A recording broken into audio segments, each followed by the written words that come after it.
Welcome back, everyone, to the Player Zone YouTube channel.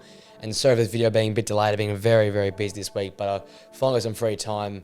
I know it's Friday night, but finally here they are. The Premier League predictions are back. The series is doing very, very well on this channel, so I appreciate all your support, guys. Before we get into it, can you please, if you could like the video, subscribe to the channel, keep sharing the channel and these sort of videos with your mates, and I'll keep pumping them out for you guys. But what a match week last week. I had an absolute stinker in prediction. So back-to-back poor weeks on the prediction front. Only ended up with the 7 points. So really struggling at the moment. You'll see the total. I've put it in text below here. But another poor week for predictions wise. Been two back-to-back poor weeks. So hopefully this week I can get some bang-on results and get some good predictions done. Obviously, if you're new to the channel, and our prediction style here, it is 3 points for a correct scoreline. So last week for me, I got the Brentford and Nottingham Forest game, the 1-1 draw there, bang on. So that's 3 points, and you also get a point for the correct result. So hypothetically, saying that Spurs are going to win and they won, you get the 1 point there as well. So that's how our point system works. All the points are written down below. I can't keep track on top of my head, but I know I got 7 points last week. So I'm very disappointed with that. I'm keen for this week. Hopefully we can rectify last week's efforts. So let's get straight into it.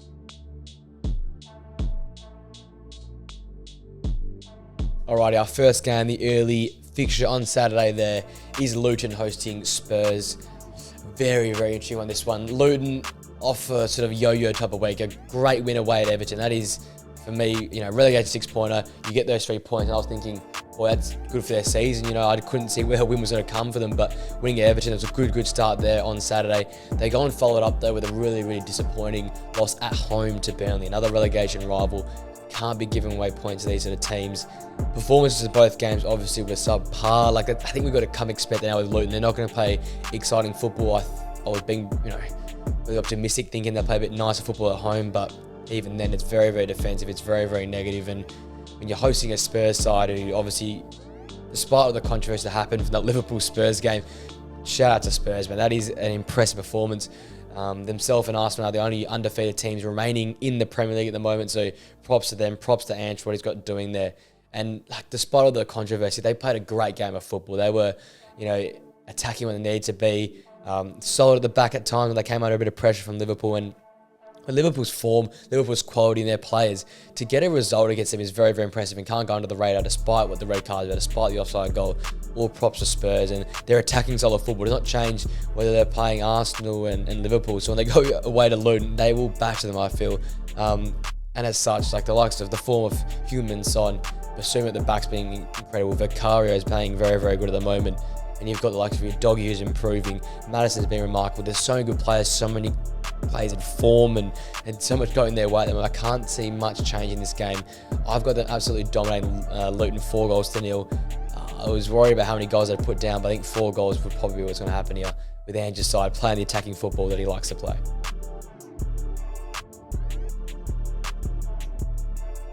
Our next game is further up north. It is Burnley hosting Chelsea.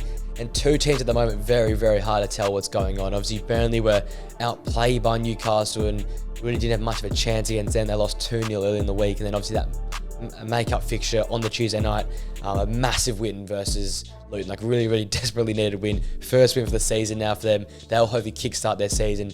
Finally, Vincent Kompany getting the results on the type of football he's playing. But I'm still skeptical of how they're playing their style of football. It's easy in the eye, but can it get results? And there's a few teams I'll come to later on. That's a similar story there as well. But obviously a massive 3 points to get there. Hopefully kickstart their season. But they come up against Chelsea at probably the wrong time. You got Mikhailo Mudryk in the goal last week. Emmanuel Breuer was back and played very, very solid as well. Chelsea with a 2-0 win over Fulham, so the confidence has come back. None of that negative pressure around the club, negative stigma. So not a great time to come up against them. It feels like Burnley keep coming up against the big team so far this season and have been very, very unlucky. So a chance here against a lesser of the big six in the way. I guess they're going close to United. And they'll come close against Chelsea, especially at home. I need to highlight the importance of their home form in their bid for survival. I think they're going to have to fix this home form up, get a few big results at home, whether it be draws against the likes of Chelsea, whether it be big 3 points against those sort of mid-groups, like the likes of Brentford, like of Crystal Palace. They're going to have to really make their home ground a fortress once again, make turf more hard place to travel. In this one, though, I think I got it going Chelsea's way. Obviously, it'll be interesting to see if they can get the likes of Sterling, Mudryk, all these wingers involved a bit more. Obviously, Caicedo and Mudryk both went off injured against Fulham. Hopefully they're fit for Chelsea's sake and to get that momentum, get that form up. But as I said, I think Chelsea will just nip this one. They're better quality players. Hopefully, a bit of momentum out of the club, and Pochettino can get them playing the way he wants to get them playing. I've got them winning this game 2-1. But once again, it's a really, really close game because we've got two teams who are a bit up and down currently at the moment.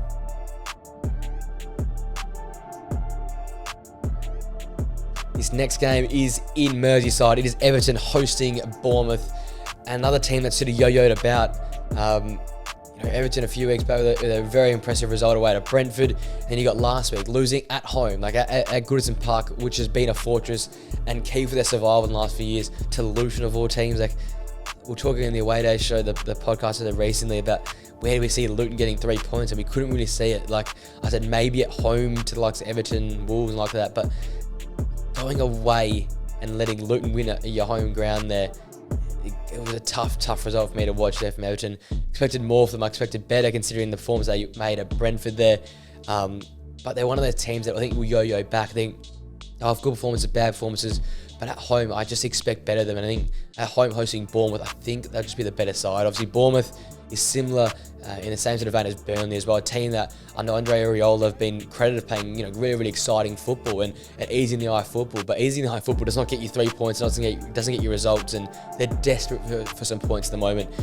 Being drawn into that bottom 3, bottom 4 now, and need results. And against a team like Everton, you'd hope they get results, but I feel like they're just not going to be able to do it. Not going to be able to travel with this style of play to a hard place to go like Goodison Park. So it's going to be tough for them.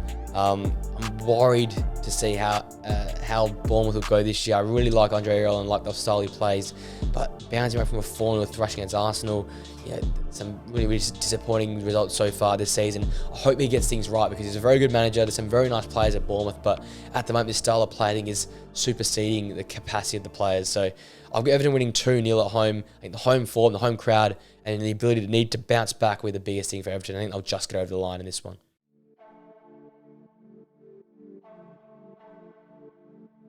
Our next game returns us to London. It is Fulham hosting Sheffield United, and for me, this is a very, very interesting game. Like, Fulham for me, up and down through so far this season. They played decent against Chelsea, probably didn't deserve the 2-0 scoreline. They outpossessioned them, had basically equal shots, slightly less on target, but played some better football. I'm seeing the identity coming back in that possession style of football that Marco Silva had last season. But once again, where are the goals going to come from in this Fulham side? I just do not see it. Raul Jimenez at the moment I'm sorry to say, but he is just not a striker for me in the Premier League. He's not a Premier League quality striker. When you lose Mitrovic, it was goals last season, and you replace him with Raul Jimenez, who hasn't been the same player since that head injury. It's not the right progression for Fulham Football Club, and considering how close we were to Europe last season and the drop-off they've had this season, it's quite stark, and for me, it's in that final third. Andreas Pereira hasn't been at his best. Jimenez has really struggled. Willian's had sparks and moments, but for me, it just doesn't seem to be clicking in that final third at the moment. And that's where they're struggling. Against Chelsea, they're good in possession. They're good in midfield. We know that. João Palhinha, you've got Lucas off the bench, who's a quality talent as well. You've got quality in that midfield. Reed, when he's added it and looks on it, is very, very good. Ream at the back, Bassi at the back as well. There's some good plays in this team, but in the forward, the final third, they just struggled there. So they're desperate for finish at the moment. I hope Carlos Vinicius can come in and fill that void. Looking at Sheffield United, they played well against West Ham.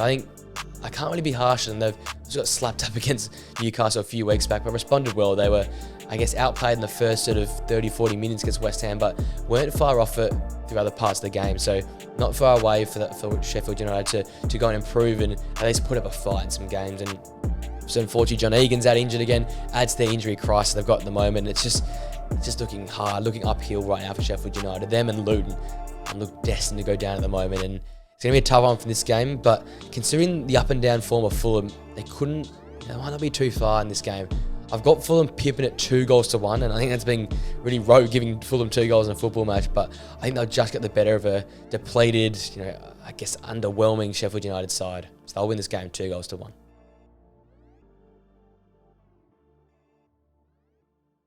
Our next game, it takes us to Old Trafford, up to Manchester. It is Manchester United versus Brentford, and sorry for my size, sorry for the pain, but Manchester United are killing at the moment. They're playing some good football. There are some good signs there, but there is pressure building on Erik ten Hag at the moment. I'm excited for the podcast. Hopefully we'll return that next week because there's a lot of opinions on Erik ten Hag at the moment, and Manchester United are under the pump. Obviously, the 3-2 loss to Galatasaray midweek in the Champions League. Very, very depressing. Lost 1-0 to Crystal Palace at home on the weekend, last weekend. And things just aren't going right for United at the moment. Rasmus Højlund's trying his best. Rashford looks out of confidence again, similar to he was 2 years ago. Bruno Fernandes is constantly playing out of position. The midfield balance right now does not feel right. You've got defenders who are going out injured. The loss of Luke Shaw seems to be very, very massive at the moment. And the keeper, Andre Onana, looks awful. He just looks awful at the moment. He came in for his use the ball at his feet, but he gives away the ball in the Champions League and leads to a penalty and the red card to Casemiro. Just things aren't going right at the club at the moment. But in a game against like Brentford, if you can get a few things right and can get a good result, hopefully things can change for the club, because at the moment it just feels like there's 1 week it's good, 1 week it's bad, and it's top to bottom. It's nothing going right at the moment. They need a massive result this week. I hope the likes of Rasmus Højlund can continue his performances. I'm looking for improvement in the likes of Rashford. Anthony will be coming back into the side. And hopefully they can lift the performance and just string a few results together. A clean sheet will be massive for the club at the moment. And hopefully Onana, if he's in the sticks, can produce that, because he needs some confidence, some form at the moment. De Gea chance, maybe ring around Old Trafford if he makes some more mistakes. Looking at the Brentford side of things though, another team who I think we're starting to see another struggle without Ivan Toney there in the front line. This has been inconsistent and wasteful. I think it's being harsh to say, but it's probably true in the final third.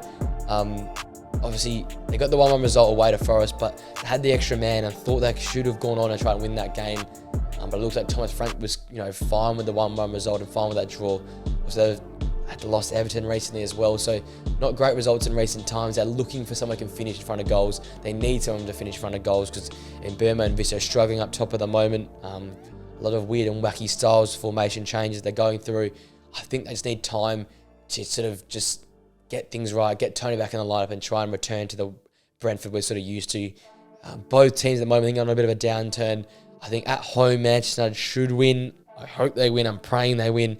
I've got United winning 2-0. I think they had the same score for Crystal Palace last week though, so God knows if that will go through, but a bit of a stab in the dark. I think I've got United, which is the quality of play and the need to bounce back, winning this game 2-0.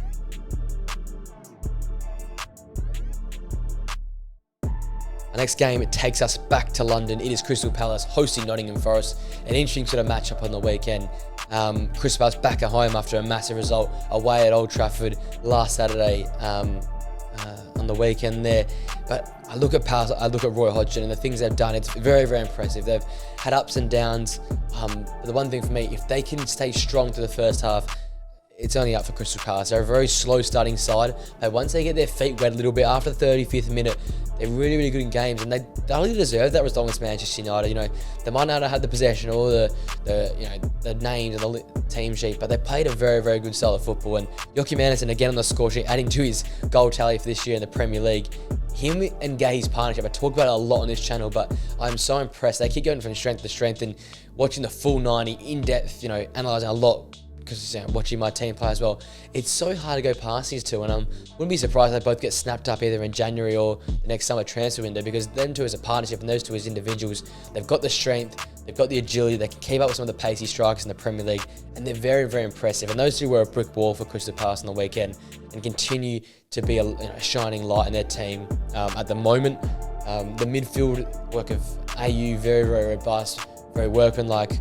Will Hughes in there as well. Be interesting to see a midfield battle with Nottingham Forest, because they've got a very robust and high energy workman-like midfield as well, with like some Mangala in there, who impressed me a lot. Morgan Gibbs White seems to have returned to form last game when he came off the bench. So you've got a great little midfield battle developing there. Two teams though at the moment who are struggling for goals.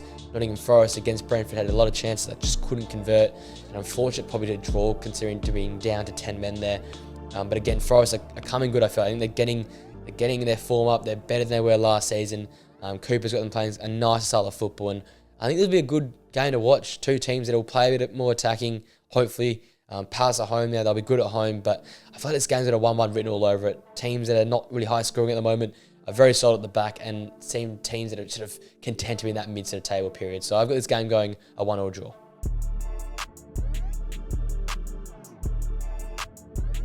Our next game takes us to the South Coast, Brighton and Liverpool. One of the games on our Super Sunday. Make sure you join us, guys, on Sunday for a watch. So we've got this game live and also the big game, which I'll touch on a little bit. But I'm really excited for Brighton and Liverpool. Obviously, Brighton need a bounce back. A tough week. A few weeks back, obviously losing to AEK Athens in the Europa League. They drew in the Europa League, coming back from behind twice midweek. But obviously last weekend, the rashing 6-1 to the hands of Aston Villa. And once again, a team catching Brighton on the counter-attack. West Ham did it, they beat him. Aston Villa did it, and they beat him as well. So hey, maybe that's the key to breaking Brighton down at the moment. And I'll be interested to see how they go this week. It seems maybe the game's getting too much for Villa, and they're already out of one cup competition. They're not doing well in the Europa League at the moment. Is it just becoming too much of Brighton? Is it one step too many at the moment? Because you saw the mistake from Dunk during midweek in the Europa League led to a goal. They were not at their best in the weekend. Stupinian looked, just overwhelmed, off the pace a bit. You've got a lot of change in the 11. Can they get continuity? Ansu Fati hasn't quite hit the ground running yet. So a lot of sort of moving variables with Brighton. It's not all sunshines and rainbows all of a sudden once they were second in the league only a few weeks ago. But De Zerbi always find a way to fix it up. But it's not a great week to come up against a Liverpool side who are right now up and about. I get the loss to Tottenham. It was very, very harsh. They should have at least been drawing. They shouldn't have been to 10 or 9 men, to be honest. I think some of the red cards are very, very harsh as well. So tough for Liverpool, but still, with 9 men, a superb performance. The effort, the intensity, that didn't look out of the game at all in that game. So an impressive performance from Liverpool, which is really, really good to see. And they go to Brighton, a team that's sort of on the down at the moment. They could get them better than in this game. I'm liking the form of the likes of Mo Salah at the moment. It just seems to be involved in everything. Darwin Núñez is looking very, very good at the moment. Ryan Gravenberch has been appearing in the Europa League and seems to be amongst the goals, amongst the assists. Alexis McAllister against his former side, can he show them what they're missing out on? And Dominic Szoboszlai, despite a little drop-off in form, has still been remarkable for Liverpool so far this season. And they've just got all the right mixture, the right features at the moment to go on and get a big result here. Obviously, the Curtis Jones red card will be a big loss from that midfield to bind that midfield together, but I know Jurgen Klopp will find a way to fix it up. And two of the most intellectual managers in the league. It'll be interesting watch to see. I've got Liverpool winning this game, coming out on top, just with the form they're in, just with the good vibes at the moment. I've got them win this game 3-1. But again, Brighton at home is a very hard place to travel to, so one of the most interesting games for the weekend.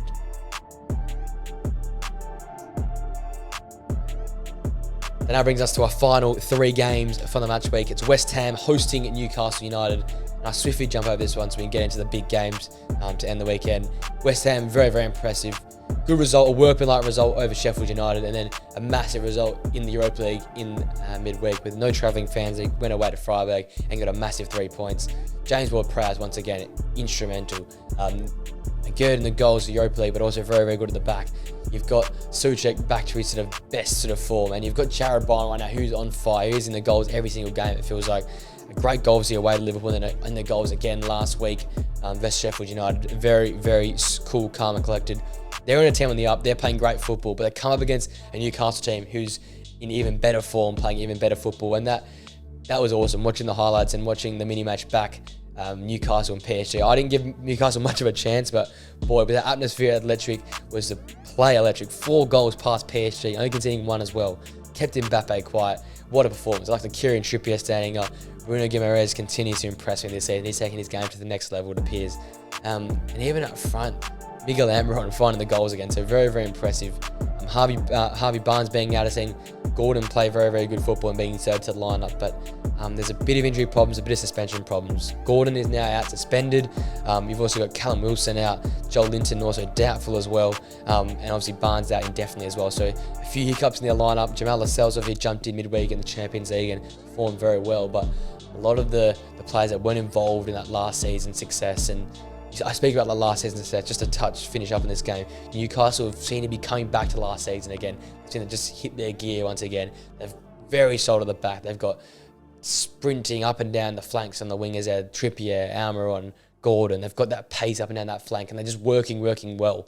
The midfield, Tonali is starting to get his gear ticked over, but more importantly, Bruno Guimaraes looking at his best. So Newcastle finding that formula from last season, starting to implement it, and looking very, very dangerous. And after that 8-0 result, they're looking like a team that's going to be a threat once again for that top 4. Obviously, coming against the uniform West Ham team, travelling to West Ham to London Stadium is always a hard job, but I think they'll get the job done in this game, 3-1.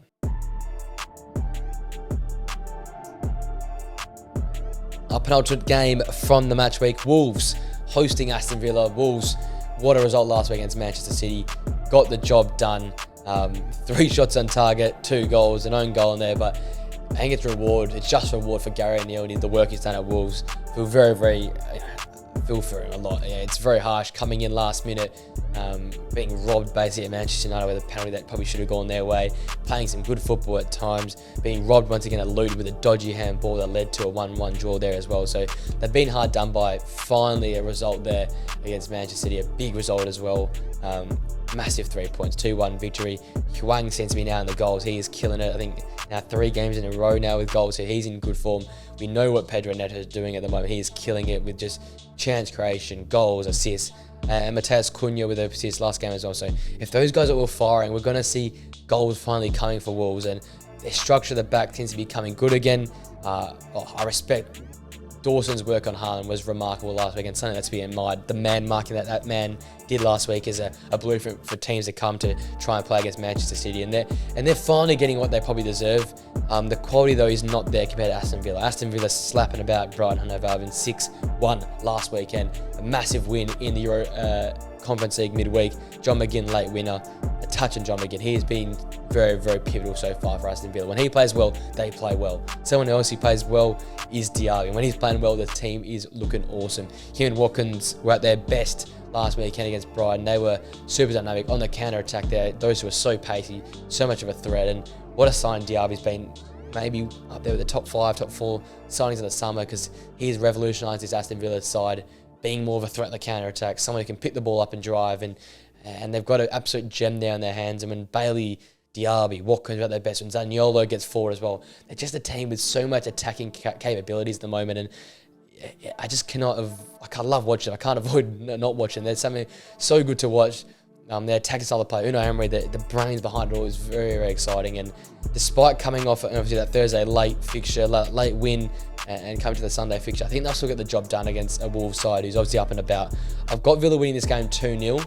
A tough place to go to Wolves. Big rivals there, but I think Villa will get the job done in the clash with their 2 sides.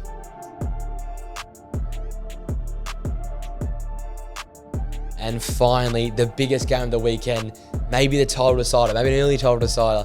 It is our second leg of our Super Sunday live stream watch, so make sure you join us for that one, guys. It is Arsenal hosting Manchester City, the 2 teams who were 1 and 2 last season, the 2 teams who appear to be 1 and 2 so far this season. Arsenal hitting their straps. Manchester City with a little hiccup last weekend, but back to their best in the Champions League. Obviously touching on Arsenal, a tough loss in midweek to Lyon. It's a tough place to go to France, but a team that's out of form and a disappointing loss 2-1 there, but off the back Premier League form, a 4-0 win versus Bournemouth away from home. So that was a very impressive result. Kai Havertz getting his goal finally, and it just seems like Arsenal are finally hitting their straps. They've finally got that form down pat. Leandro Trossard returns, got some form coming back to like the midfielders. Martin Odegaard looked at his best versus Bournemouth. Then Bukayo Saka goes down injured in the game versus Lyon. So hopefully he's good and fit for this game versus Manchester City. It'd be a shame to see if he was out, because I want to see 2 teams at their full strength. And for Arsenal, this is one more tick they need to tick off. We talked to Flynn, the guy, the Arsenal fan, on our podcast, and for him it was big things to be ticked off. It was getting back in the Champions League and winning. They did that against PSV. To beat Everton away from home, they did that. And he said one thing also is to beat Manchester City, because last season they didn't beat them, and that was basically the cause, if you simplify it, of them not winning the title. So to beat Manchester City, obviously in the Community Shield, was a big deal, but to beat them in the league will be a massive deal and be a big thing to propel them on this season. They've come against City's team that's slightly, weakened. No Rodri. The red card takes him out of the game, and against Wolves, you can tell they missed him. I know they dictated the game, they bossed the game, they created so many chances, but whenever he's not there, the City team just doesn't feel the same. You've got no De Bruyne. De Bruyne's out injured. Just quickly, Julian Alvarez, a quick shout at him. He's killing it in a De Bruyne role right now, and looks like Kevin De Bruyne himself filling in that position. So he's been awesome and filling in for Haaland's sort of quiet sort of spell here. But you've got those guys out. Doku's a new player on the side, constantly moving around the centre-back positions. John Stones being out. And just a few things, just a bit of instability right now in Manchester City at the moment. So Arsenal have got them at a good time, I think, if there's any a good time to get Manchester City. So 2 teams that are absolute juggernauts, that play progressive style of football, that play so much possession style of football, the inverted fullbacks, the wingers that tuck it at times, the false nines, all these sort of little intricacies is Pep, it is Arteta, it is the two masterminds of the game. It feels like the master and the apprentice. So always something great to watch. Always a game that we're going to love watching. I'm going to love watching the live stream. Love to have the Arsenal boys and the Manchester City fans here as well, because these two teams, when they're at their best, are super exciting to watch, and I cannot wait to watch this, because whoever wins this may go on to win the Premier League title. So a massive game, the pinnacle of the Premier League football already coming in Matchweek 8. So superb for the Premier League. For this prediction, God, I don't know if I want to say it. I think Arsenal at home, I've got them winning 2-1. I think they're going to bounce back from that Lon result. I'm trusting that Bukayo Saka will be playing, but I think Manchester City without Rodri, with a bit of disruption last week with a loss to Wolves, I think Arsenal would just get them, especially at the Emirates. The crowd will be right behind them, and I think they'll just have enough to get over the line. Mikel Arteta, it seems to be very up for this season. He's very passionate about getting this team over the line, getting this team some silverware, and I think this year could be the year, and it could be the year if they get this result of Manchester City. I've been impressed with them in recent weeks. Arsenal looking the goods I feel at the moment. I think this could be a massive win for their season, led by the likes of Odegaard, led by the likes of Trossard, even Saka is playing. So a tough result to predict, but I'm going ballsy. I'm going with an Arsenal 2-1 win.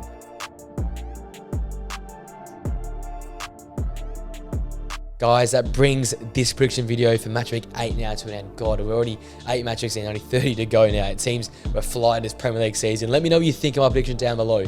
I'm looking for a comeback week this week, so hopefully I get a few results, bang on the money, get a few more points out there, and boost my prediction points up.